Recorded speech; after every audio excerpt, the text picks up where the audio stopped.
तो नाइन्थ वालों, पॉलिनॉमियल में और आगे बढ़ना है हम लोगों को। धीरे धीरे जानकारी बढ़ रही है, नॉलेज बढ़ रहा है।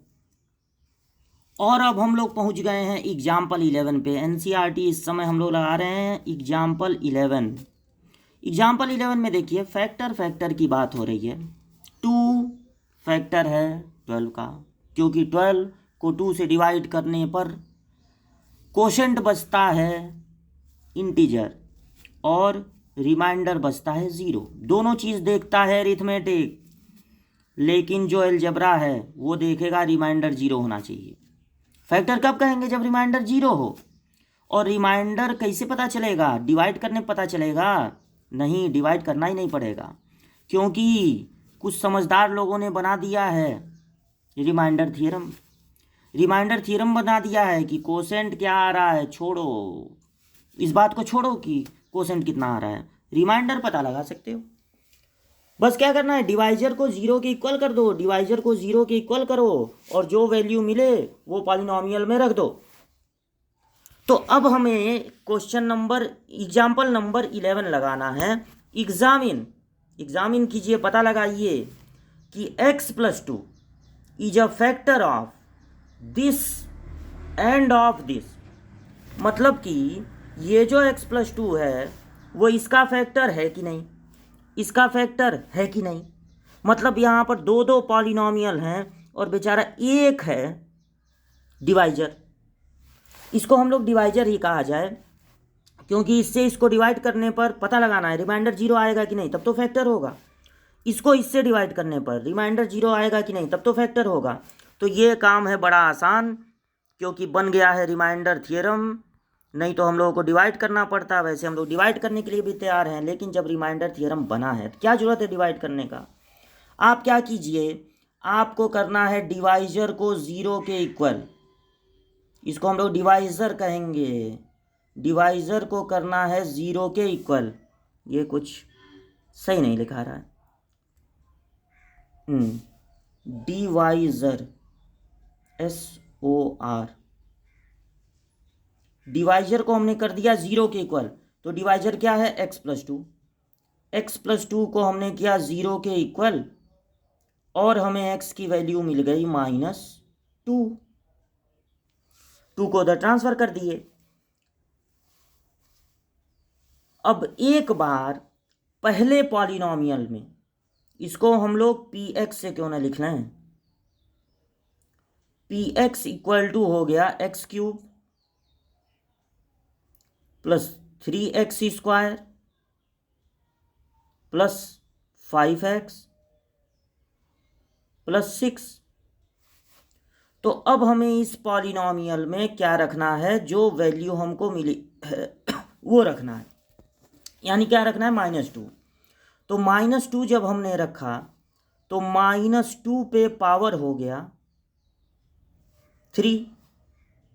ब्रैकेट में हम लोग रखते हैं, आदत बनाए हैं। फिर 3 और -2 पे पावर हो गया 2, फिर +5 और -2 हमने रख दिया x की जगह इन प्लेस ऑफ x +6। अब -2 का 3 टाइम्स इंटू करेंगे तो कितना आएगा? -8। सही है ना, समझ में आ रहा है? माइनस का 3 टाइम्स इंटू माइनस हो जाएगा। और 2 3 जा नहीं करना है भाई, 2 3 जा 6 नहीं करना है, 2 का इंटू 3 टाइम्स करना है, 2 × 2 × 2। तो ये कितना हो जाएगा? 2 × 2 × 2 का मतलब होगा 8, प्लस है 3 है, और ये -2 का स्क्वायर, माइनस का स्क्वायर करने पे प्लस हो जाता है, तो +4 आएगा। और प्लस 5 2 जा 10, नहीं ये तो गलत हो गया। माइनस प्लस, ये देखिए प्लस और माइनस का इंटू -10, यहां पर इंटू कर देते हैं, +6 -8, और ये प्लस प्लस का इंटू प्लस होगा 12। फिर है -10 और +6, इसको आप अभी कैलकुलेट कर सकते हैं, -4 आएगा। -10 और +6 कितना होगा? -4। ये हो गया -12, दोनों माइनस वालों को हमने ऐड कर लिया। -8 और -4 हो गया -12, और ये है +12। तो -12 और +12 हो गया 0। इसका मतलब ये है कि ये जो आप देख रहे हैं x+2 इसको देखिए, ये इसका फैक्टर है, क्योंकि रिमाइंडर कितना आ गया 0। कोसेंट की कोई चिंता ही नहीं है, क्योंकि ये अलजेब्रा है, ये अरिथमेटिक तो है नहीं कि कोसेंट भी देखना है। ये इसका फैक्टर है क्योंकि रिमाइंडर 0, तो हम लिख देंगे remainder is 0, therefore x+2 is factor of first polynomial. अब देखना है सेकंड पॉलिनोमियल का है कि नहीं। तो सेकंड पॉलिनोमियल आपका है, थोड़ा सा स्पेस यहाँ पे बना देते हैं। सेकंड पॉलिनोमियल आपका है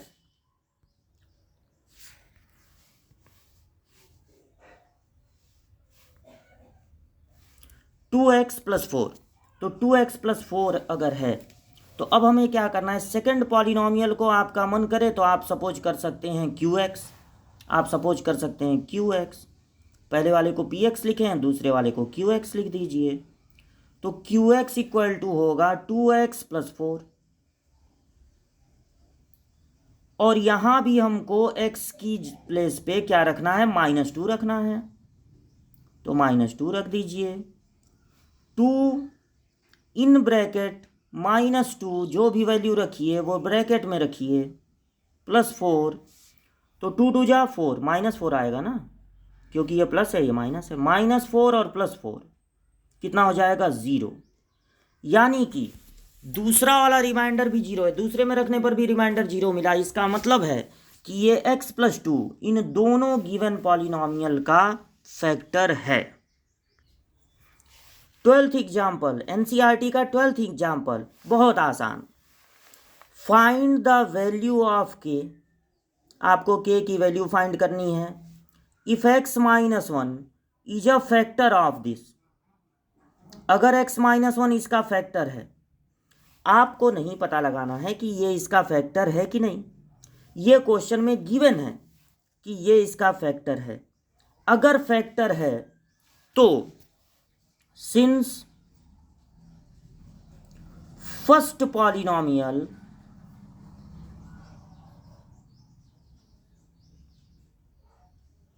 या पूरा ये पॉलिनोमियल यहां लिख देंगे, first polynomial is a factor of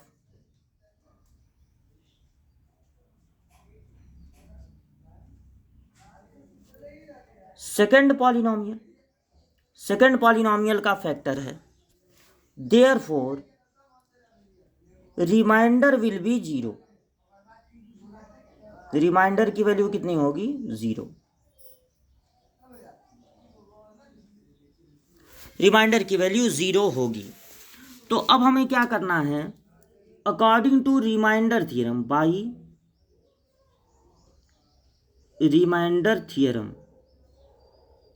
इस तरह से आप एग्जाम में लिखेंगे।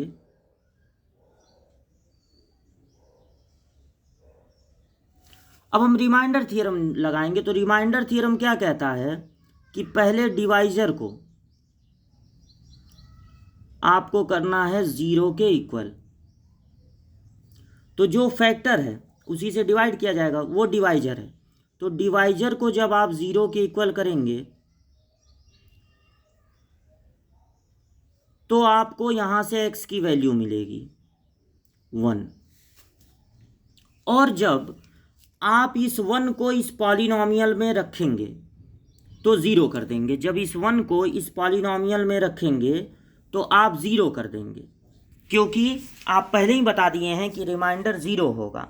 तो इस पॉलिनोमियल में आपको रखना है 1, तो 4 1 का क्यूब +3 1 का स्क्वायर -4, फिर x की जगह 1 प्लस के। तो जब आपने वैल्यू रखा तो आपने कर दिया इक्वल टू 0, क्योंकि अगर रिमाइंडर 0 है, और रिमाइंडर 0 क्यों है, क्योंकि फैक्टर दिया हुआ है, तो 1 का 3 टाइम्स इंटू 1 प्लस 1 का स्क्वायर 1। हर एक स्टेप इम्पॉर्टेंट है, आपको बहुत तेज नहीं भागना है। आप एकेडमिक लेवल की अभी तैयारी कर रहे हैं, हर स्टेप आपको एग्जाम में लिखना है, टीचर को शो करना है हर एक स्टेप। तो अब यहाँ पर हमने लिख दिया 1, 4 1 जा 4 और ये के, तो ये देखिए 4 1 जा 4, फिर +3, फिर -4 प्लस के, -4 प्लस के इज इक्वल टू 0। -4 और +4 कैंसिल हो गया, तो बचा 3 प्लस के इज इक्वल टू 0। ये थोड़ा गड़बड़ हो गया। 3 प्लस के इज इक्वल टू 0, तो यहाँ से के की वैल्यू आ गई -3, के की वैल्यू हो गई -3। तो आप बता दीजिए, आंसर में लिख दीजिए कि के की वैल्यू -3 होगी। देखिए ये क्वेश्चन है एग्जाम्पल 13, फैक्टराइज करना है, इस पॉलिनोमियल को फैक्टराइज करना है और by splitting the middle term को स्प्लिट करके। 8th क्लास में जरूर कम ही क्वेश्चन रहे होंगे, लेकिन इस टाइप के क्वेश्चन रहे होंगे जरूर 8th क्लास में कि एक्स स्क्वायर हो एक टर्म में एक्स हो और एक कांस्टेंट हो, ऐसा पॉलिनोमियल देकर आपसे कहा जाए कि इसको फैक्टराइज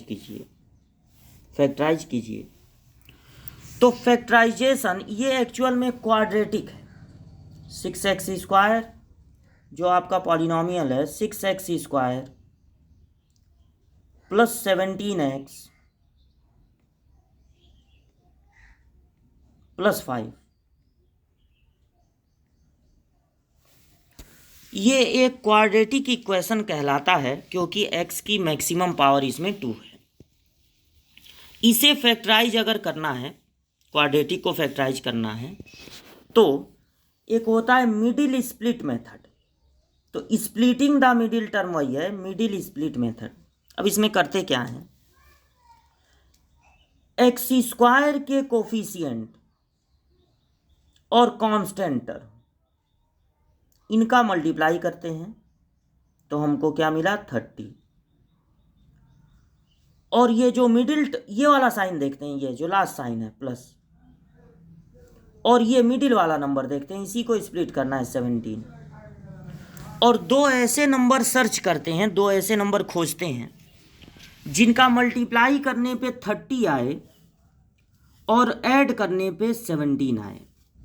दो ऐसे नंबर सर्च करने हैं जिनका मल्टीप्लाई करने पे 30 आए और ऐड करने पे 17 आए। अगर यहाँ माइनस होता तो उन दोनों को सब्ट्रैक्ट करने पे 17 खोजते, ऐसे दो नंबर खोजते। तो ऐसे दो नंबर आप खोजिए, सर्च कीजिए, जिनका मल्टीप्लाई करने पे 30 आए और जिनको ऐड करने पर 17 आए।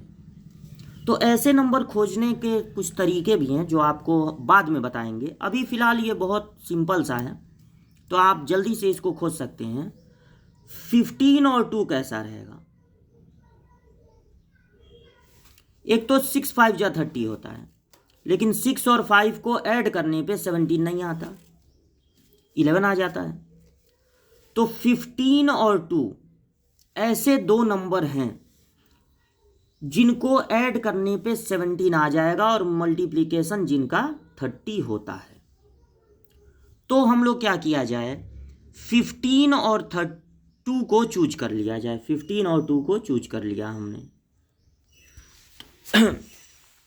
अब आगे का कार्यक्रम देखिए। यहां आपको लिखना है 6x² विदाउट एनी चेंज। इस 17 को स्प्लिट कर देना है, जो दो नंबर आप सर्च किए हैं। तो क्या क्या सर्च किए हैं? 15 और 2। तो 17 को स्प्लिट कर देना है 15 और 2 में।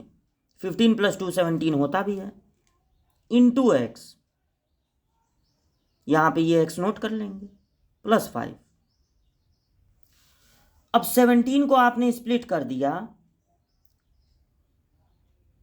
अगले स्टेप में आप इस ब्रैकेट को ओपन करेंगे तो x का मल्टीप्लाई 15 में होगा, 15x, और ये प्लस प्लस का इंटू प्लस होगा, 2 का मल्टीप्लाई भी x में होगा, तो 2x, और फिर इसको नोट कर देंगे। इस तरह से आपका जो 3 टर्म्स था वो 4 टर्म में ब्रेक हो जाएगा। अब दो दो का ग्रुप बना के, दो दो टर्म का ग्रुप बना के आपको कॉमन लेना है, तो 6 और 15 दोनों 3 से डिविजिबल हैं, तो 3 कॉमन है, और एक्स स्क्वायर और x में से x कॉमन है। तो जब 3x कॉमन हो गया तो कितना बचा, 3 2 जा 6 और एक x बच गया, प्लस 3 5 जा 15 और x तो कॉमन ले लिए हैं। अब आपको इन दोनों में से कॉमन लेना है, तो 2 और 5 में एक्चुअल में कुछ भी कॉमन नहीं होता, तो जब कुछ ना कॉमन हो तो कॉमन होता है 1, कुछ ना कॉमन हो तो कॉमन होता है 1, तो 1 कॉमन लेने पर इस पे कोई फर्क नहीं पड़ेगा, तो बच जाएगा 2x प्लस 5। अब ये 2x प्लस 5, 2x प्लस 5 दोनों में से कॉमन हो जाएगा, 2x प्लस 5 दोनों में से कॉमन हो जाएगा। तो जब आप दोनों में से, इसको समझिए आप ध्यान से, ये एक टर्म और ये एक टर्म, ये 2 टर्म है, दोनों में आपको दिख रहा है 2x प्लस 5, तो 2x प्लस 5 जब आप कॉमन लेंगे तो आपके पास बचेगा यहां पर 3x और यहां पर प्लस 1। इस तरह से ये गिवन पॉलिनॉमियल फैक्टराइज हो जाएगा। 2 ब्रैकेट में ये जो आपको मिला है वही इसका फैक्टराइजेशन कहलाएगा। तो ये हो गया किसी भी क्वाड्रेटिक एक्सप्रेशन को, क्वाड्रेटिक पॉलिनॉमियल को मिडिल स्प्लिट मेथड से फैक्टराइज करना। अब इसी क्वेश्चन को एक बार और लगाना है, लेकिन इसको रिमाइंडर थियरम की मदद से आपको फैक्टराइज करना है। तो रिमाइंडर थियरम, फिर इसको अगले वीडियो में फिर इसको लगाया जाएगा, लेकिन रिमाइंडर थियरम से, और देखिएगा फिर यही आंसर आएगा, लेकिन बस मेथड अलग रहेगा। तो रिमाइंडर थियरम नेक्स्ट वीडियो में।